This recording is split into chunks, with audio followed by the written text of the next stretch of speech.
2026 Brewers Spring Training Game 3, Part 2 of the doubleheader. The Brewers lost that game 7-3. Helvik Olivares with the win, Joe Corbett with the loss. Top of the first, Michael Garcia would start off with a single. After that, Robert Gasser would strike out Jack Caglione, and then he'd get a double play. Bottom of the first, Bailey Falter would throw 1-2-3. Top of the second, DL Hull would enter the game for the Brewers. He would get 2 outs, give up a walk, and then get the final out of the inning. Bottom of the second, Bailey Falter would get 2 straight outs, give up a single, and then get the final out of that inning. Top of the third, my friend Tate Cooner would enter the game for the Brewers, and he'd give up a single to Tyler Tolbert. After that, he'd get the second out, give up a single to Jack Caglione, and then get the third out. Bottom of the third, Aaron Sanchez would enter the game for the Royals. He'd get the first out, give a walk to Jet Williams, and get the second out. Gary Sanchez would hit a single, then an RBI double by William Contreras would make it 1-0 Brewers. Bryce Terang would be the third out. Top of the fourth, Brian Fitzpatrick would enter the game for the Brewers, and he would throw 1-2-3. Bottom of the fourth, Aaron Sanchez would get the first out, give a walk to Jake Bowers, and then get the final 2 outs of that inning. Top of the fifth, Bishop Letson would enter the game for the Brewers, and he would throw 1-2-3. Bottom of the fifth, Steven Zobak would enter the game for the Royals. He'd give a walk to Jet Williams, and then he would throw 1-2-3.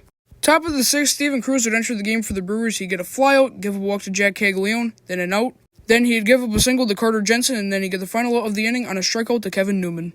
Bottom of the sixth, Steven Zobak would still be in the game. He'd get the first out, give a walk to Sal Frelick, and then a single to Jake Bowers. He'd get the second out, then he'd be subbed in for Ben Sears. He'd give up a walk, then get the final out of the bottom of the sixth. Top of the seventh, Travis Smith would enter the game for the Brewers. He'd strike out Gavin Cross, and then he'd hit Dyron Blanco. Connor Kaiser would hit into a fielder's choice, and then Blake Mitchell would get walked. Peyton Wilson would tie up the game on a sac fly, and then Carson Rockefeller would end out the inning with a strikeout.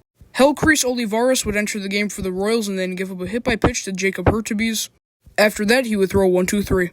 Top of the eighth, Joe Corbett would enter the game for the Brewers. He'd give up a walk to Brett Squires, and then an RBI double to Dustin Dickerson, making it 2-1.